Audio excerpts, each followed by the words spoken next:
हरे कृष्णा, आप सभी को स्वागत है मेरा ये पहला पॉडकास्ट में। मेरा स्वागत है श्री नागेंद्र प्रभु जी, जिन्होंने इंद्र कला यूनिवर्सिटी से संगीत के ऊपर एमए किया है। तो प्रभु जी, अचानक ऐसा किया हुआ जो आप मटेरियल लाइफ से आध्यात्मिक जगत में जुड़ गया? सबसे पहले वासुदेव प्रभु आपको बहुत बहुत साधुवाद और राधा रानी की जय हो। जैसा कि आपने पूछा कि मैं छत्तीसगढ़ यूनिवर्सिटी से संगीत में मास्टर डिग्री किया, इसके बाद मैं अपनी सांगीतिक यात्रा को आगे बढ़ाया। तो मैं भारत में कई साधु संतों के साथ हरि कथा, भागवत कथा, सभी जगहों पर मैं जा कर के उनके साथ गाता था, परफॉर्मेंस करता था। बहुत दिनों तक मैं साधु संतों के साथ रहा, लेकिन उनका रंग मेरे ऊपर नहीं चढ़ पाया। अच्छा। मैं व्यापारिक दृष्टिकोण से जाता था, गाता था, लेकिन स्पिरिचुअल जगत में, आध्यात्मिक जगत में जो एक रंग होता है भाव का, भक्ति का, परमात्मा के प्रति प्रेम का, वो शायद मैं ऐसे अपने अंदर समझता था कि मेरे अंदर वो है नहीं। अच्छा अच्छा। रहा भी होगा तो वो बाहर नहीं निकलता था। मुझे महसूस नहीं होता था कि मैं एक भक्त हूँ। मुझे एनी टाइम लगता था कि मैं छोटा ही सही बट एक कलाकार हूँ। जहाँ पर अभी हम सेवा दे रहे हैं भगवान का संकीर्तन में, वहाँ पर मैं जब घूमने आया था, अच्छा। वहाँ के एक प्रभु जी थे। प्रभु जी ने हमें बुलाया। हाँ। जब मैं यहाँ पर घूमने आया, मैं यहाँ पहुँचा तो मैंने यहाँ का माहौल देखा। मैं सारे इस्कॉन में तो नहीं गया था। तो जब मैं यहाँ सभी को मगन होकर के नृत्य करते हुए संकीर्तन पर देखा और ब्रह्मचारी महापुरुषों को, उनकी दिनचर्या को देखा, उनके सारे आयाम व्यायाम को जब मैंने देखा, तो मुझे भी अंदर से लगा कि मैं भी इन लोगों के संग में रह करके और कुछ ऐसी डांस कर सकता हूँ, ऐसी भजन सुना सकता हूँ। तो मैंने बहुत कोशिश की। कोशिश करते करते करते करते अब चूंकि मैं कार्मिक दुनिया से आया था, शुद्ध नहीं था, पूर्ण रूपेण शुद्ध नहीं था। फिर मैं यहाँ घूमने आया और घूमते घूमते मेरे ऊपर भगवान किशोरी जी की कृपा हुई। कृपा हो गया। तो कृपा होने के बाद मैं यहाँ पे रुक गया और सभी साधुओं का, ब्रह्मचारियों का संकीर्तन पर, हरे कृष्णा महामंत्र पर अपनी रुचि जबरदस्ती बैठाने लगा, जबरदस्ती लगाने लगा कि किसी न किसी दिन तो इससे प्रेम हो ही जाएगा। अच्छा अच्छा। कीर्तन गाता था, लेकिन बहुत दुख होता था मन में कि पूरा दिन सुबह से शाम तक हरे कृष्णा केवल गा रहे हैं। और मैं चूंकि बैकग्राउंड मेरा था भजन गाना, कव्वाली गाना, गज़ल गाना, हाँ। फिल्मी सॉन्ग गाना, तो बहुत बुरा लगता था। तो प्रभु लोग हमेशा जिनसे बोलता था मैं कि प्रभु मैं तो यहाँ नहीं रह पाऊँगा, मुझे तो परफॉर्मेंस करना है। तो सभी लोग मुझे यही बोलते थे कि कुछ दिन रुको और हरि नाम में मन लगाओ। हाँ, तो क्योंकि एक दिन आपका जो धर्म था सारे गजल का था, हाँ, अलग दुनिया का ही था। बिल्कुल। हाँ। तो उस चीज़ में मैं सुनता था लोगों की कि ये लोग कह रहे हैं तो कुछ ना कुछ तो ज़रूर होगा। तो मैं ब्रह्मचारी महापुरुषों की भाषा, कीर्तनियों की भाषा, जो हमारे कीर्तनिया थे, पुराने कीर्तनिया थे, हाँ। बंगाल से थे, उन लोगों की बातों को मैं सुनता था।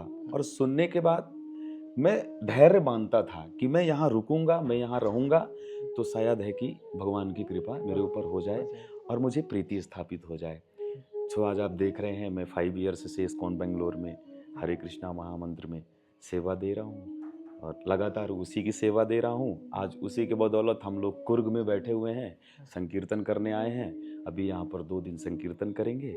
मैसूर में इस्कॉन है हमारा, वहाँ पे संडे को कीर्तन करेंगे और फिर निकल जाएंगे। तो टोटली हम अलग दुनिया में थे और अलग दुनिया से हमारे ऊपर प्रभुपाद की और राधा कृष्ण चंद्र की महती कृपा हुई। उस कृपा के कारण हम थोड़ा बहुत अपने आप को हरि संकीर्तन में और भगवत भजन की सेवा में लगा पाए। बहुत बहुत शुक्रिया है नागेंद्र प्रभु आपको। आपने कैसे भक्ति में आया बहुत अच्छे से एक्सप्लेन किया है आपने। तो मेरा अभी प्रश्न है, आपका अभी भक्ति का फील कैसा है? मतलब कैसा लग रहा है भक्ति में?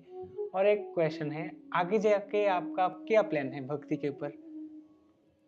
बहुत अच्छा आपने पूछा है। ये तो बहुत मतलब बहुत बड़ा प्रश्न है आपका, क्योंकि अमूमन क्या होता है कि हम कल का कुछ पता नहीं होता है। हाँ। जो आज हम कर रहे होते हैं उसके अनुसार हमें कल दिखाई देता है कि अगर हम आज भक्ति कर रहे हैं तो कल हमारा जो आने वाला कल है वो इसी तरीके से होगा, हाँ। क्योंकि किसी को मालूम नहीं होता है कि आज हुआ आगे है, जाके आगे क्या जाके होगा। क्या होगा। हाँ, तो हम एक अंदाजा, अनुमान लगा सकते हैं कि हम भविष्य में जाकर ऐसा करेंगे। तो जैसा आपने पूछा कि मेरा अभी तक का, तो मैं बहुत खुश हूँ राधा रानी का स्मरण करके, भगवान का शुद्ध प्रसाद खा के, और भजन कीर्तन यज्ञ हवन पूजन पाठ हर चीज़ में रह करके देख करके मैं बहुत खुश हूँ। हाँ, क्योंकि मैंने क्यों पूछा, क्योंकि बहुत लोगों का मानना ऐसा है, क्योंकि हाँ, बहुत लोगों का ऐसा हो जाता है, भक्ति में आके और फिर छोड़ देते हैं, छोड़ देते हैं, अच्छा नहीं लगता है अच्छा नहीं उनको। लगता है। हाँ, तो नहीं, ऐसा नहीं है, बहुत सारे लोग होते हैं। मैंने वही कहा ना कि जब संतों की, महापुरुषों की, भगवान की जब कृपा होती है, हाँ, हाँ, तो फिर हम क्या होता है, स्थिर हो जाते हैं, हाँ, हम उस स्थान पर टिक जाते ये हैं। सही बात है। मैं भी ये पहले सोचता था कि मैं आऊँगा, करूँगा तो रहूँगा कि नहीं रहूँगा, लेकिन बात वही है कि भगवान की कृपा हो गई, तो मैं अभी 5 ईयर से हूँ।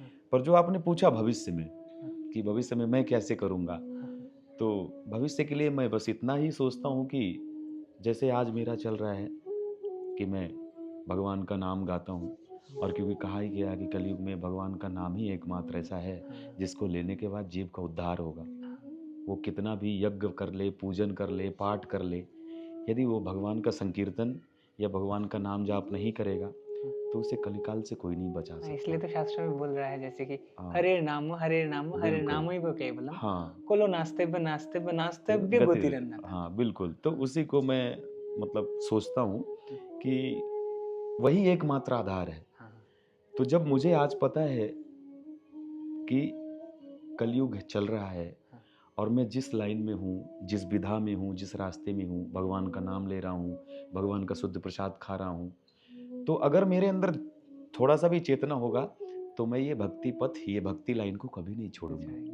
मेरे से कुछ अपराध होगा, अपराध बनेगा, तो किशोरी जी चाहेंगी तो मुझे दूसरे रास्ते पर भेज देंगी। लेकिन अगर मैं ऐसे ही साधु संग, ऐसे ही वैष्णव संग, हाँ, ऐसे ही कीर्तनियाओं का संग, हरे कृष्णा महामंत्र का मंत्र संग सेवा, हाँ, करते रहूँगा, तो मुझे लगता है, और मैं जो सोचता हूँ, हाँ, क्योंकि मुझे ये लाइन अच्छी लगी, तब तो मैं 5 साल से इसमें हूँ, हाँ, और मैं बहुत अच्छे तरीके से रहने लगा, बहुत बढ़िया तरीके से जितना मेरे से हो सकता है।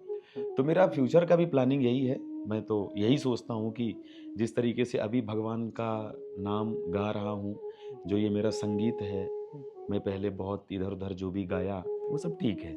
लेकिन अपने संगीत को अब मैं श्री हरि के चरणों में, भगवान अर्पित के करना चाहते हैं। संकीर्तन में, अपने संगीत को भगवान के संकीर्तन में लगाना चाहता हूँ। और अगर आप मेरे दिल की इच्छा, मेरे आत्मा की इच्छा पूछे, तो मैं अब अपना जो संगीत है, जो भी मेरे को थोड़ा बहुत सुर लगाना आता है, तो मैं संसार के लोगों को सुनाना नहीं चाहता। मैं खाली भगवान को भगवान को सुनाना सुनाना चाहता चाहते हूँ। और ऐसे मेरा प्लानिंग है कि मैं आगे भी चल कर के ऐसे ही भगवान का कीर्तन करूँ, हर जगह जाऊँ, हर जगह लोगों को कीर्तन सुनाऊँ, हर जगह लोगों को कीर्तन के बारे में बताऊँ, और जितना भी आनंद है, जितना भी रस है, हैं। वो भगवान के नाम संकीर्तन, भगवान की आरती, भगवान का पूजन, भगवान का यज्ञ हवन, मतलब जो भी स्पिरिचुअल लाइफ में एक्टिविटी है हमारे आध्यात्मिक जीवन में, वो सब मैं करना चाहता हूँ। मैं बहुत बहुत तो बढ़िया। आगे जाना नहीं चाहता, लेकिन मेरे को यही इच्छा है, यही दरकार है किशोरी जी से, कि मैं जैसे अभी मेरी यात्रा चल रही है, यही यात्रा मेरी निरंतर चलती रहे। मैं ऐसे ही नाम संकीर्तन करते रहूं, ऐसे ही साधु संग बना रहे, बस यही है, और यही मेरी चाह है। देखिए भगवान कहाँ तक ले जाते हैं। बहुत अच्छा है प्रभु जी। मेरा एक आखिरी सवाल है, जैसे कि आपने तो भारत में बहुत संतों का संग किया है, तो ऐसा अचानक क्या हुआ जो प्रभुपाद को देख के आपका मन पिघल गया? बहुत बहुत धन्यवाद आदित्यनाथ प्रभु जी, आपने ये बहुत कीमती और बहुत सुंदर प्रश्न पूछा है कि भारत पर मैंने बहुत सारे साधुओं का संग किया, कथा, हरि कथा, सत्संग के माध्यम से। तो प्रभुपाद में ऐसा क्या है कि मैं प्रभुपाद के पास आके पिघल गया। हाँ, हाँ, देखिए क्या होता है कि हमारे भारतवर्ष में एक से एक महापुरुष संत अवतरित हुए, यहाँ पर उन्होंने अपनी साधना की। हाँ, उनकी हम प्रत्यक्ष या अप्रत्यक्ष रूप से दर्शन करते हैं। किसी को शाश्वत देखते हैं अपनी नज़रों के सामने, तो कोई संसार छोड़ के जा चुके हैं, तो उनकी स्मृति के लिए हम उनको अनुभव करते हैं। प्रभुपाद और भारत के दूसरे संतों में मैं एक चीज़ देखा कि प्रभुपाद और जो संत हैं, तो जो भारतवर्ष के जिन संतों से मैं मिला, वो भी अपने अपनी विधा में, अपने अपने जगत में, वो अपने अपने कॉन्शियसनेस के हिसाब से काम करते हैं। लेकिन प्रभुपाद का जो मैंने एक बहुत सुंदर चीज़ अनुभव किया अपने में, कि प्रभुपाद ने संसार की समस्त जो प्रपंच है, ऐसा करने से ऐसा होता है, ऐसा करने से ऐसा होता है, ऐसे करेंगे तो ऐसा होगा, तो मैं अनुभव किया कि प्रभुपाद एक भारत के एकमात्र ऐसे संत रहे जो दुनिया की चीज़ों को बहुत ज़्यादा लोगों के अंदर डालने की कोशिश नहीं की। उन्होंने सीधा सीधा, प्रभुपाद का सीधा सीधा उद्देश्य था कि इस भारतवर्ष के जो लोग हैं वो बहुत भोले हैं, बहुत भोले भाले हैं, तो इनको भोला भाला ही रास्ता बताया जाए। तो उन्हें सबसे सुंदर रास्ता बताया सभी को कि आप भगवान का दिन रात, जब भी आपको वक्त मिले, समय मिले, आप अपने काम से खाली हो जाएं, तो आप हरे कृष्णा हरे रामा करिए। अब आप सोचिए आदित्यनाथ प्रभु, इससे सुंदर और इससे सस्ता हम जीवों के लिए कौन सा मार्ग होगा? ये सबसे सरल मार्ग प्रभुपाद बताए, इसलिए मुझे प्रभुपाद प्रिय हुए। नहीं तो भारत में अनेकानेक संत हैं, कोई धुनी रमा के बैठा है, कोई पर्चा बना रहा है, कोई भविष्य बता रहा है, ये सब नहीं। प्रभुपाद एक ऐसे संत थे जो लोगों को डायरेक्ट भगवान से कनेक्ट करते थे, अपने से भी नहीं करते थे, वो अपनी पूजा भी नहीं करवाते थे। जहाँ तक मुझे अनुभव है, मैंने देखा है, वो डायरेक्ट अपने शिष्यों को, अपने अनुयायियों को डायरेक्ट किशोरी जी से, राधा माधव से जोड़ते थे। किस चीज़ के कारण? भजन के कारण और उनकी भक्ति के कारण उनको डायरेक्ट भगवान से जोड़ते थे।